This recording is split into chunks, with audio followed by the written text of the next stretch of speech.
Hi, I'm Kait Rhoads, and welcome to my home and studio. Here we are in the living room, and you can see we have a number of different objects. So I have a selfie stick, and I'm going to walk you around a bit and do a little intro. So I make work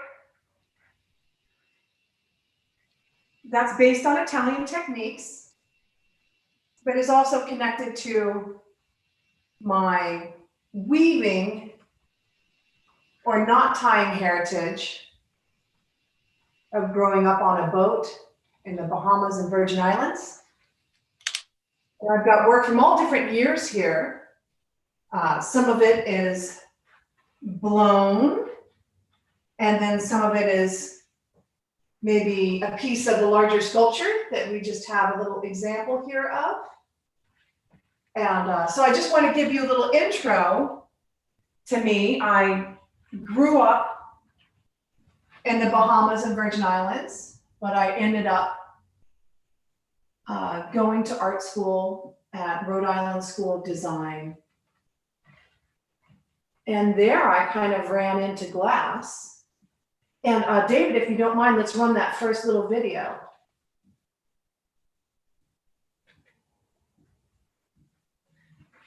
On the vessels. You have that one ready to go? Awesome. So I just wanted to talk about my background with creating glass. I was able to be exposed to Lino Pietra when I was quite young. And so I tried to use the Italian patterning techniques to show my emotions. Eventually, in 2011, I had a Fulbright to go to Italy, where I lived there for a year, and I didn't do glass, but I studied it a bunch. But I have a line of peacock vessels where I celebrate cane and Marini together. This is a wall panel. Cherry blossoms were really big that year, about 5 feet across altogether. Here's another vessel created at the Museum of Glass. And then just to give you a little clue, this is the way I combine my Marini and cane to make peacock vessels. So we heat it up and we smush it together and then pick it up in the hot shop. And you're going to see an example of, they look very much like eyes. This is the cup that we're going to stuff. So you can see the outside is kind of smeared. But so we'll put a clear bubble in that and gather over it a bit. And we've got this beautiful vase. And you can see Ben Cobb there. So that kind of gives you a little bit of an idea about vessel making. Oh, opaline. Now, I love things to look like they come from the water. So an octopus attack, or this is sort of the way the world looks when you live on a boat and you don't see anything but sky and sea together forever. It's kind of freaky being on a boat in the middle of the sea. But I think that's it. We're all done. So we're going to go back to the selfie stick, and I will show you my wall unit, which is full of my sea stones. So my smaller pieces I call sea stones because I forget why we named them, because they look like they come from the sea. So they're all hexagonal units that are woven together. You can see there's a big one in the window. And I like displaying them this way because it reminds me of living in Europe and how sometimes the plinths would be incorporated into the house. So I've got a nice red one, and this one's maybe, that's about 6 inches high. I've got some real cute little ones, little baby. This one's a lovely ombre, going from light to dark, a double bubble. And you can see this one, when I glue it, I'll talk about how I make these in just a moment. You can see it's white on the inside and black on the outside. So champagne.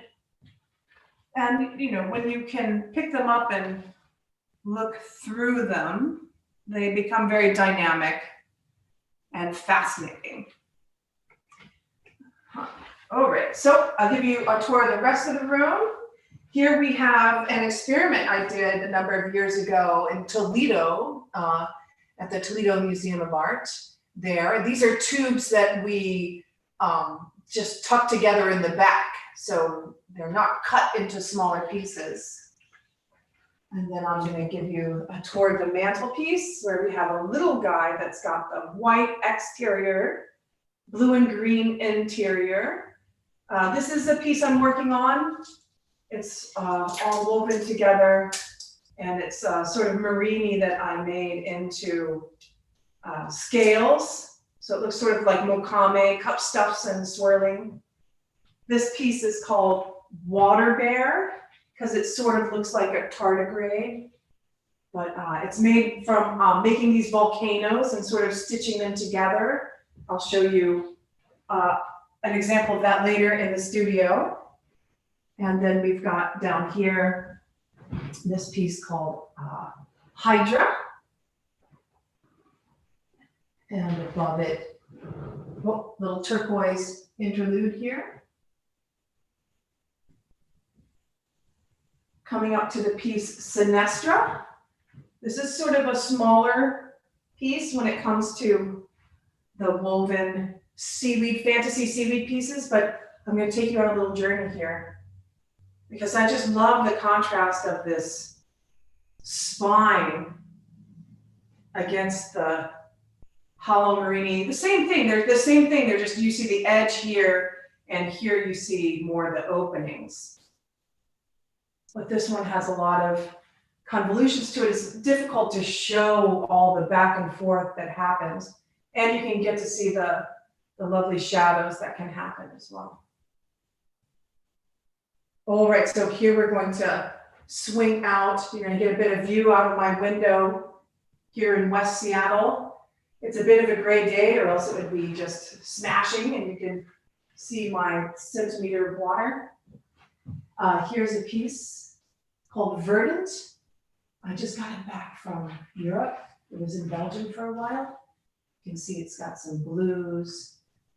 Sometimes there's a yellow and a blue. Now, I love tank color, and I'll explain tank color. That's when you fill the glass tank with a color as opposed to using clear with just a ring of color on the inside. But I love the way tank color really sings in the light. Speaking of singing in the light here, this piece is called Ephira. And Ephira is a pretty much a baby jellyfish. This piece is inspired by the research I did for this public artwork called Salish Nettles. I'll talk about in a little bit. And you can kind of see the convolutions here. And then the fiery color of the Marini, very pretty. And coming back through my house, you can see I bought this house because I just love this railing. There's a little salmon head. It's all kelp and seaweed. And then I've got this big log in the middle of my house. There's some more kelp. And I just love it. Very interesting.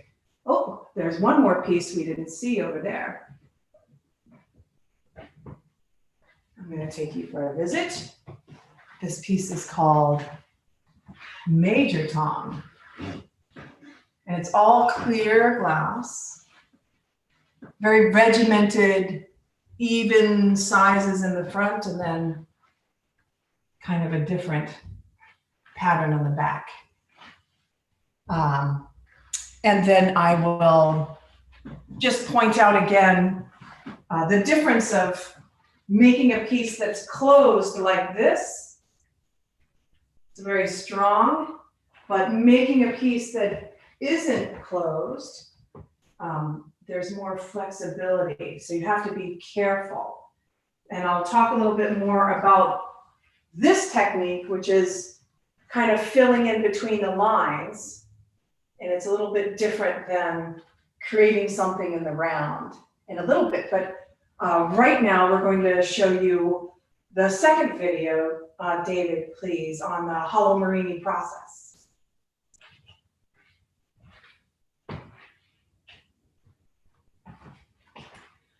So I came to call it Hollow Marini because it's very much born out of my love of making Marini. I blow into a steel form and then pull out my tube. Now this is a very short pull, but sometimes I do super long ones. Then I'll take the tubing. If it's tiny enough, I'll tape it up, throw it in a plaster block, and then I cut it on the saw. If it's too big, we cut it one at a time. But here you can see my plaster blocks are all intact. And then stacking, we stack them on plates. I put it on a kiln shelf and a kiln. And then after I fire it, the cut mark's gone.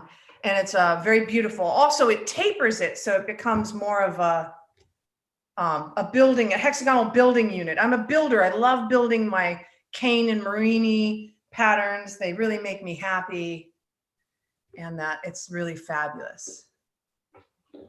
All right, so back to the computer then, David.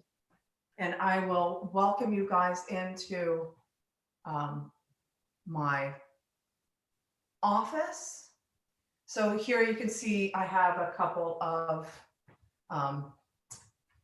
kind of cake plates, kind of big cake plates or cloches, and some vessels and a little bit more of some woven work, which I'll take you up to. And then we have a few other pieces that I'm going to take you on a tour with the selfie stick again.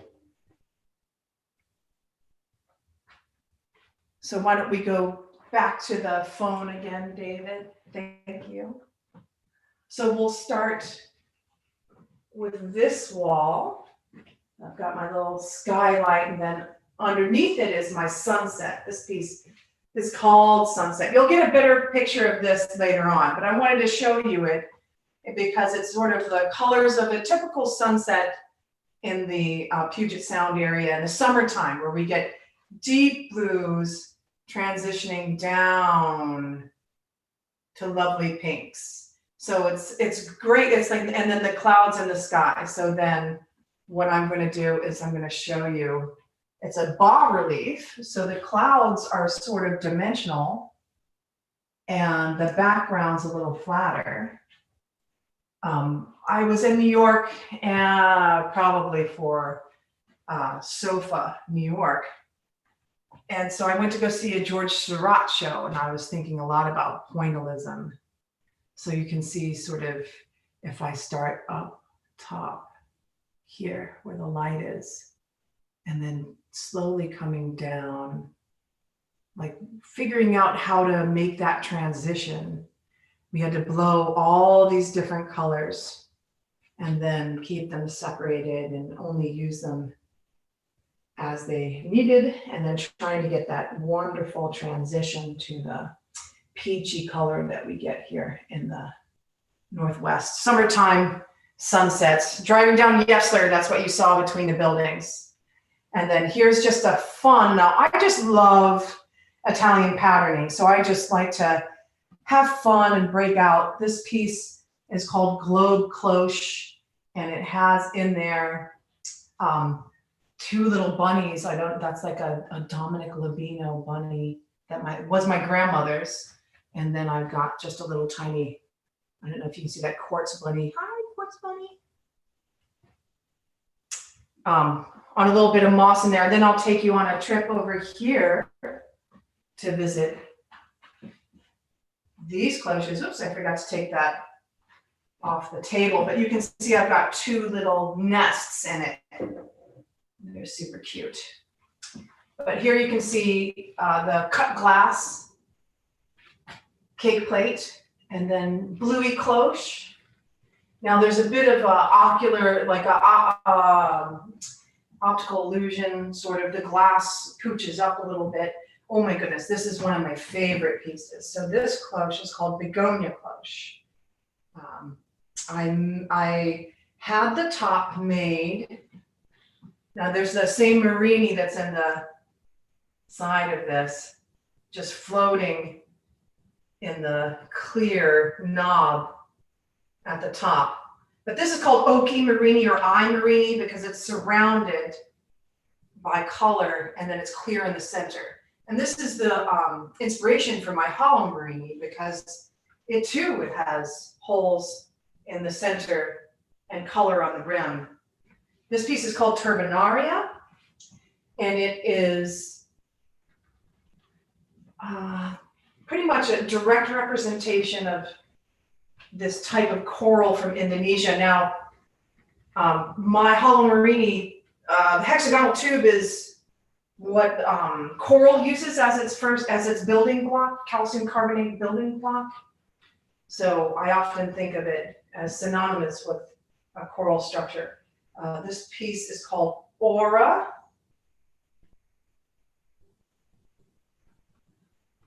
And you can see it is a fade on the inside, and then you can tell, this is an opaline Marini. I love opaline. The Kugler opaline color is my favorite color. It's so textural, and I can really feel it on the surface here. I like to leave my Marini exposed on the exterior so you can get all of the texture. And this one is beautiful. I'm a Kugler girl, so I really love Kugler colors, and so that's Aurora Rotlich and Gedlich. Faded out, fade, made at the Museum of Glass, so Courtney Branham for the fade. And then here's another, this is sort of like a larger sea stone, and in the same colors as the Salish nettles as well. Oh, and then, oh, we didn't put it out yet, but I get to take you on a tour. Hi, everybody. My jewelry case. So I have some necklaces and bracelets in here, and I forgot to hang out with, there's my earrings. Get a little close up there. So I can use the hollow Marini to make public art or more smaller, intimate things. For me, working for many hours on something like this is wonderful, but I like to take a break every once in a while and make something that doesn't take so long. So I'm gonna just go back here for a sec, and I'm gonna put you guys down. You get to stare at my bomb for a second. And I will take out the earrings so we can see what's underneath this area.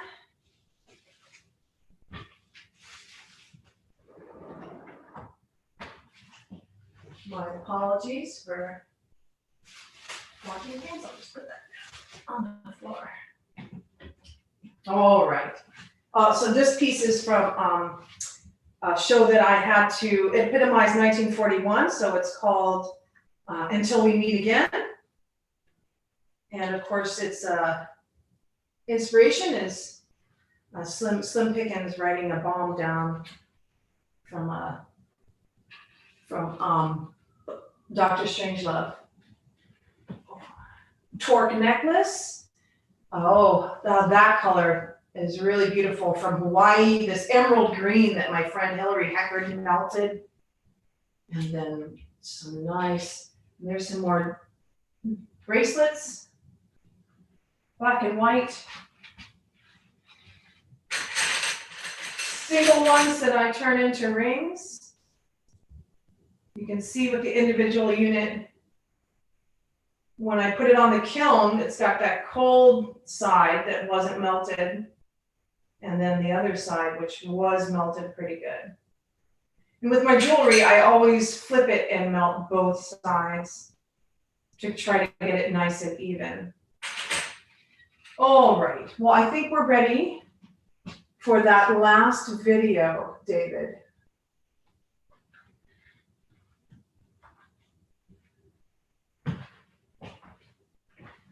So I wanted just to talk about why I started making, oh, that's a quick transition. So that pink piece was why I started making, called Girl Beard. That's why I made the hollow Marini, to make this piece. Wanted to talk about filtering my speech. I'm not good at it. And I made that in grad school. But that simple unit I have grown to love to use to show nature in its different forms. But I love the sea the most because I grew up in the sea when I was a child.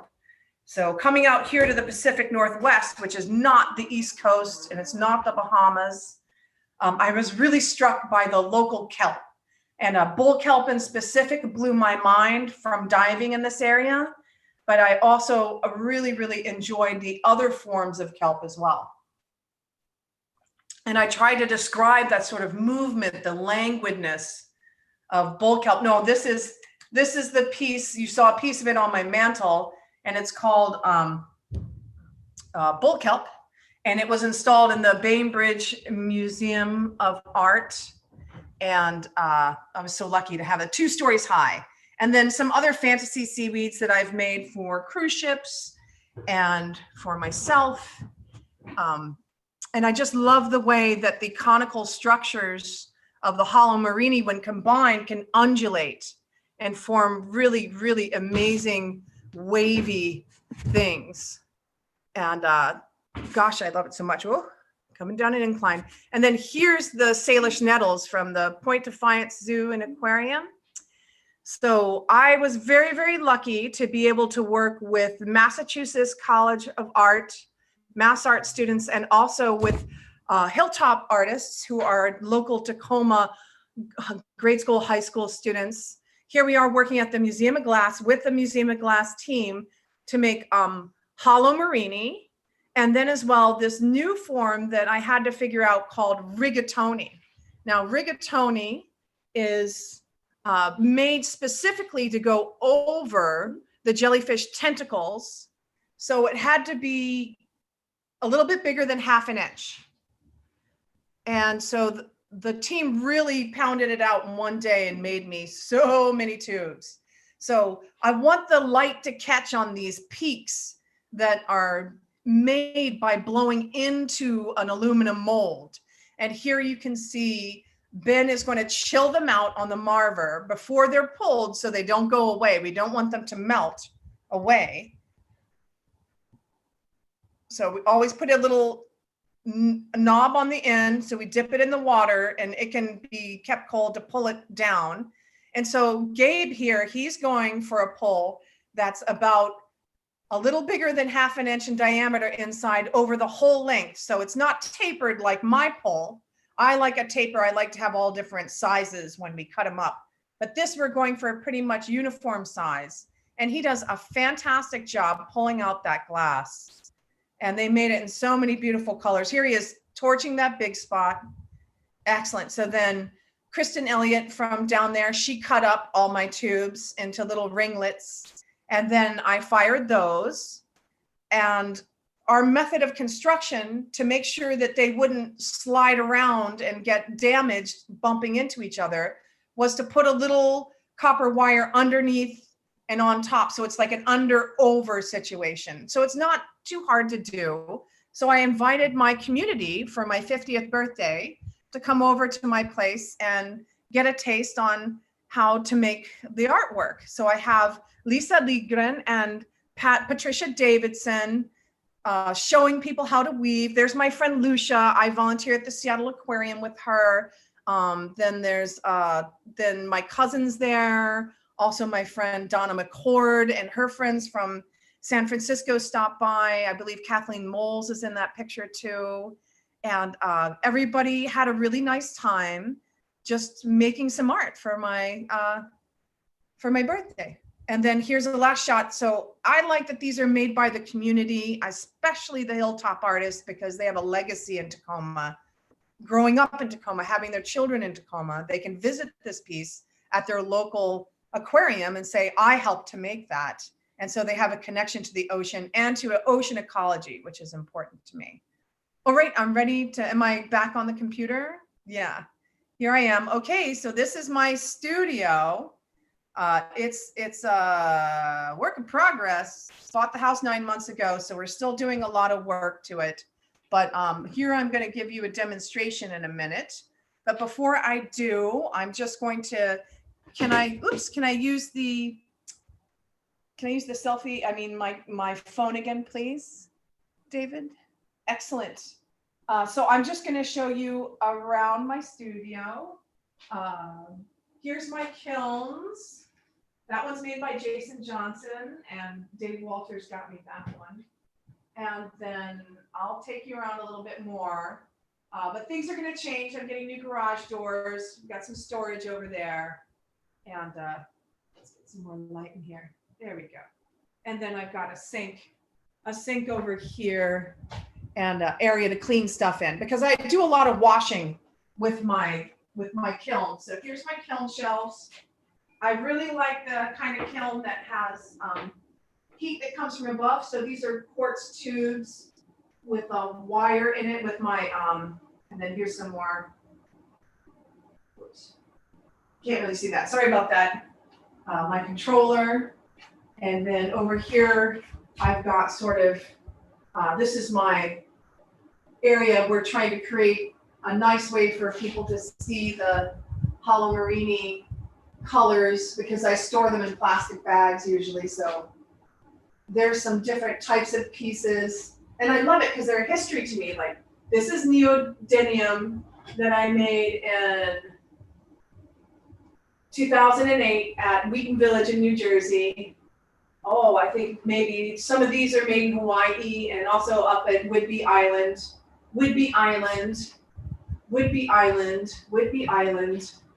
And then, you know, it's just like some stuff is from all over the place. Then here's some white. And I have them in bins and stuff. And then also just some experiments where I want to work with just the spine. And then here you can see I have it's roller wraps, cane pickups, merlettoed. I just love messing around with, and then sort of here's my demonstration for the tentacles with just some straight up glass stuff on it. Demo piece from the gas conference in Florida a couple of years ago, a leaf piece I'm still working on. I just had carpal tunnel this year, so surgery this year. Here's some bigger pieces, sort of demo on how they go together. All right, here's a single volcano. So this is like a volcano. I wanted to make them in these colors first, but it didn't make sense.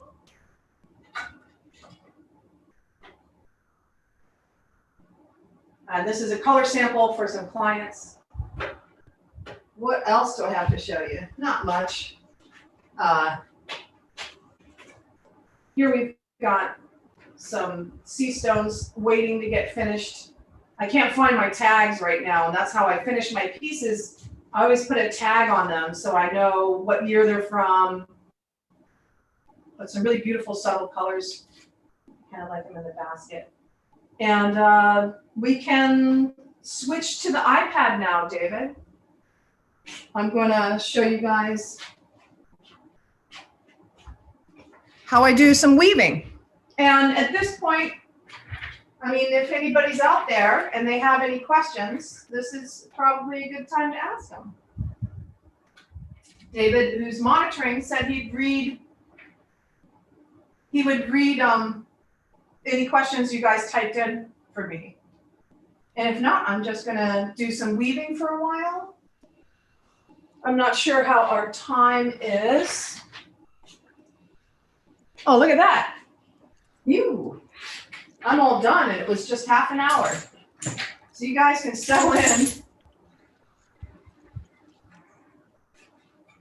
And if you don't have any questions, then David had a few, so, or he said he might have one.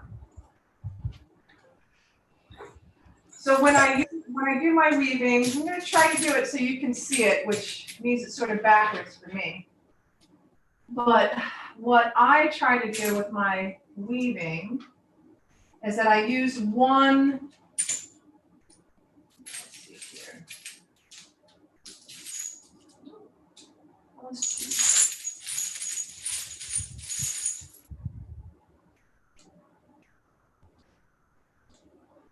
You can see with the pieces, there's a little taper to them. I think it's over here in the camera, right? So there's my sunny side up, or the side that was facing up in the kiln. And there's the side that's facing down. But you can also see it's sort of, it's a wedge shape. So it's not perfectly symmetrical. And that works for me because I have to do inclines, go up and down.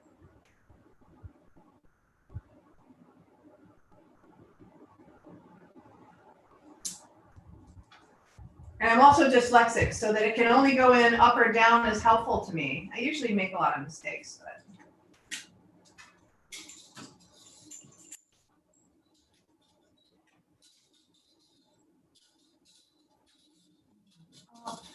How long do you typically spend on a piece, typically?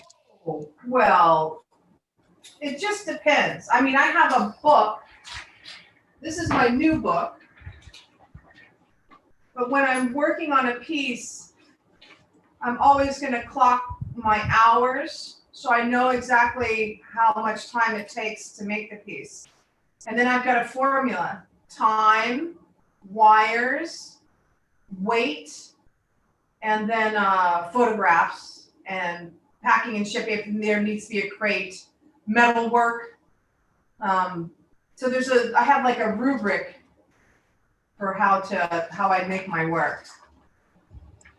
That's fascinating. I can spend up to 300 hours I've spent on some work, which took me 2.5 years. And then other things are faster. And now that we are getting more experience, I'm getting more experience. I mean, I've been weaving with this stuff for, I guess it's 20 years now. So with more experience, I try to be more economical with my time. And but it's not always possible for me to do everything. I have at least one assistant. And every once in a while, I try to see if somebody's good at doing it, so I can, because I need help. I can't do it all by myself.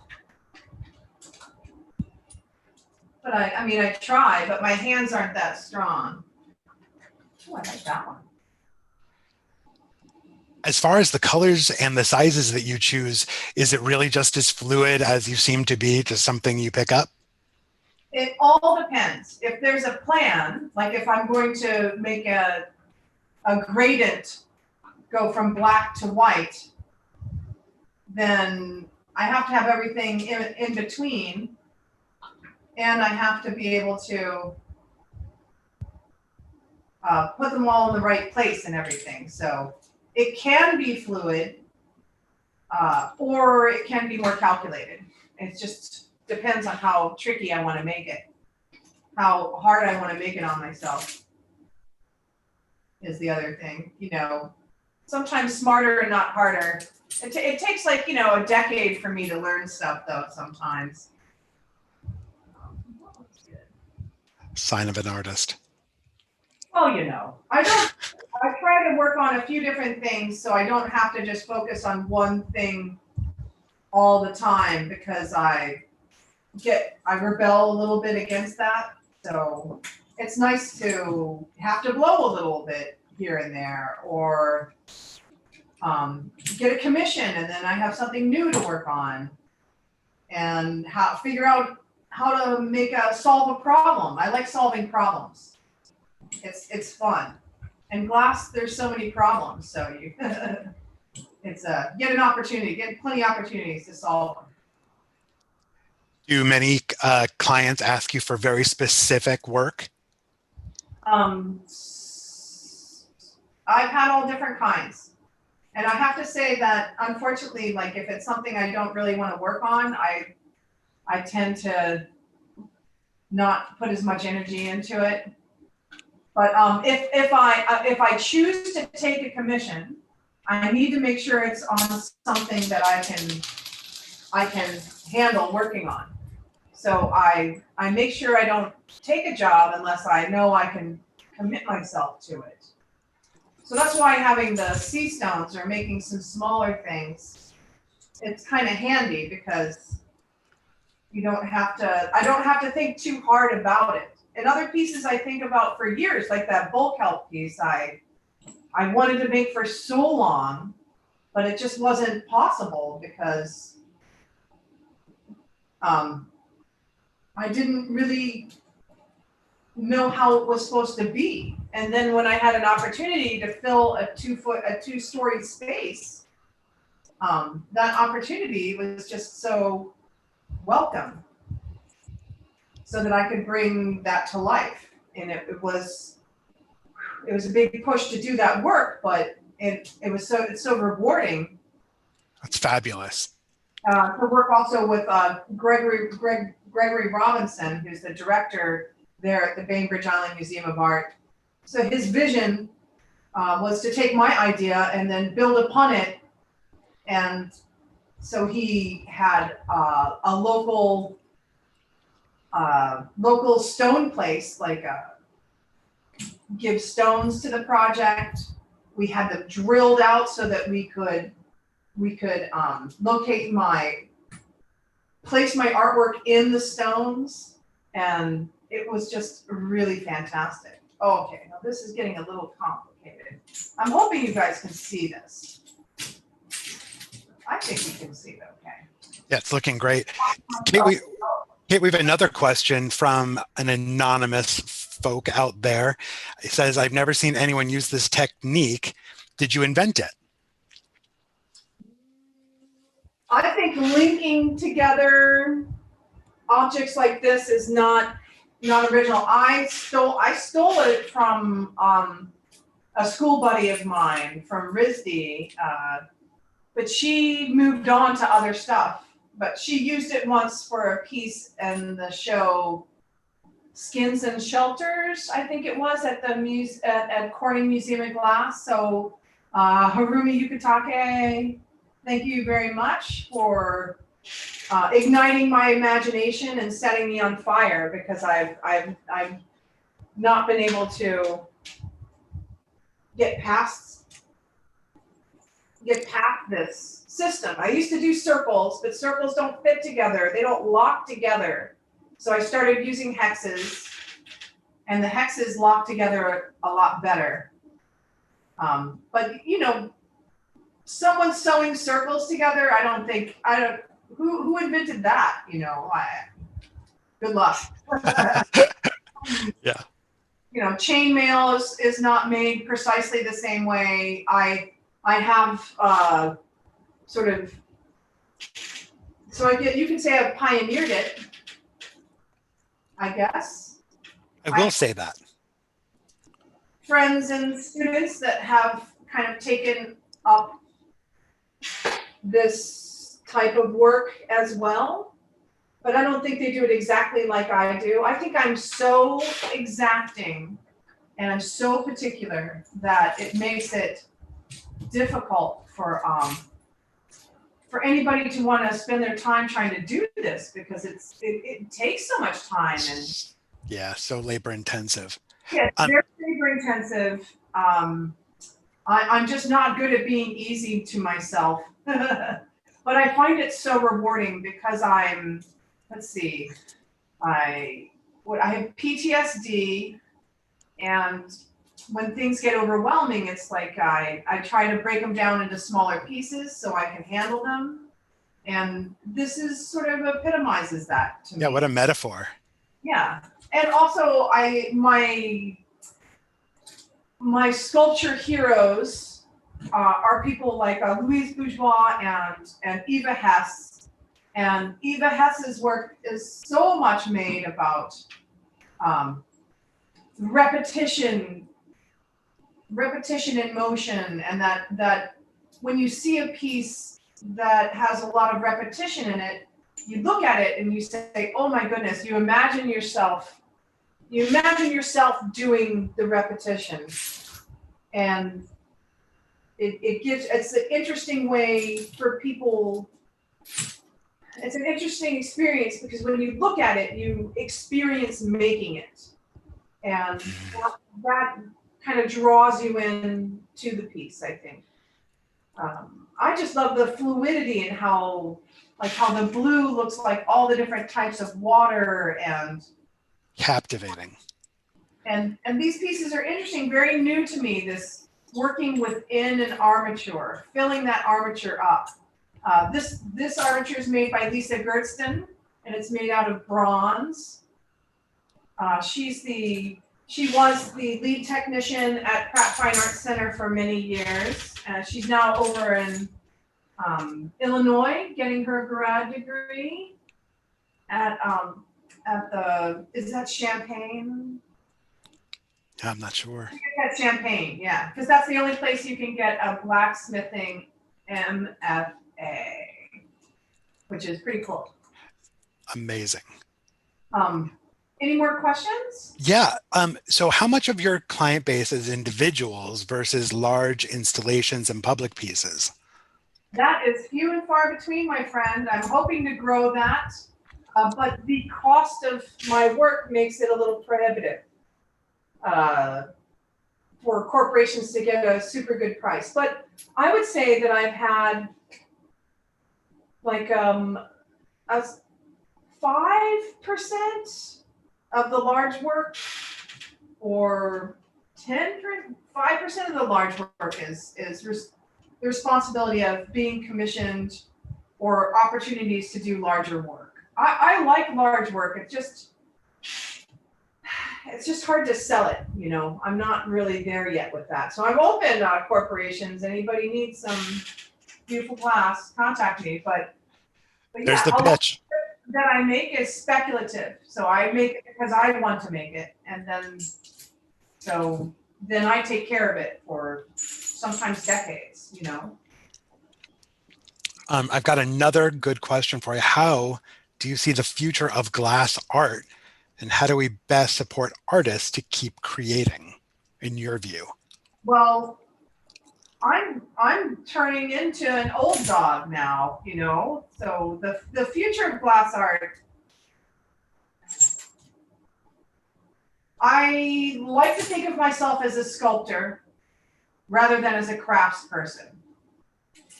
But I think the craft of glass, we need glass in our everyday life, so it's not going to go away. But as far as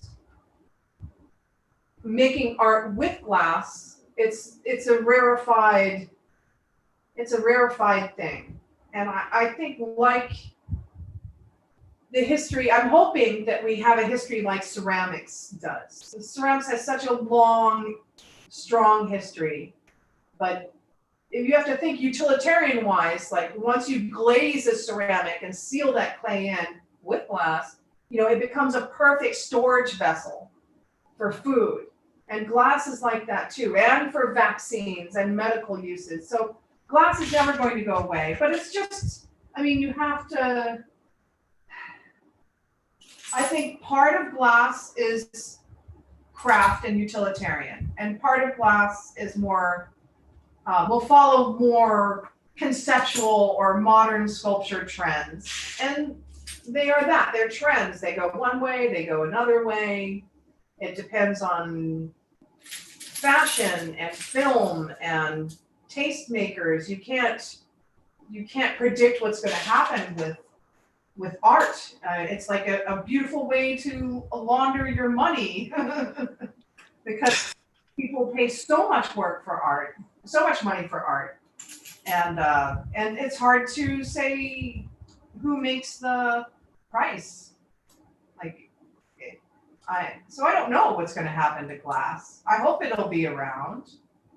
I really have a large appreciation for the tradition of glassmaking, especially the Italian tradition of glassmaking, because of all the beautiful work with the colors and the patterns. Oh, so much like cloth and weaving, things that I respond to strongly. But yeah, you know, who knows what's going to happen? Will it become more experiential? Well, I think there's always going to be people that like glass one way or the other, and all the ways in between. Like, you know, the world's ending, but buy my pumpkin. Wow. I hope that that arts can be integrated more into everyday life and become more of a necessity. Hear, hear. But with us being under the cloud of COVID, I'm just not sure what's going to happen. So many small businesses are closing, It's and devastating. it's going to be devastating for a lot of people. Yeah. So unless you can hold on and not worry about feeding your family or children, I feel fortunate as a single person, that I have no dependents depending on me right now, because I would be so worried about trying to create their future. Goodness, agreed. Yeah, and all I can say is, you want a future, go out there and vote, please. Here, Vote. here. Kait, I want to thank you. Well, thank you guys, and if you want to go back to the computer, I'll stand up and say goodbye. Great. Hold on a second. Thank whoever's hanging out and watching. Thank you so much. Please vote, and love glass. Keep appreciating it. Keep purchasing it and giving it to your friends as presents, because they can't help it when you give them glass. And keep on enjoying Refract here in Seattle. Thank you very much. Thank you, Kait.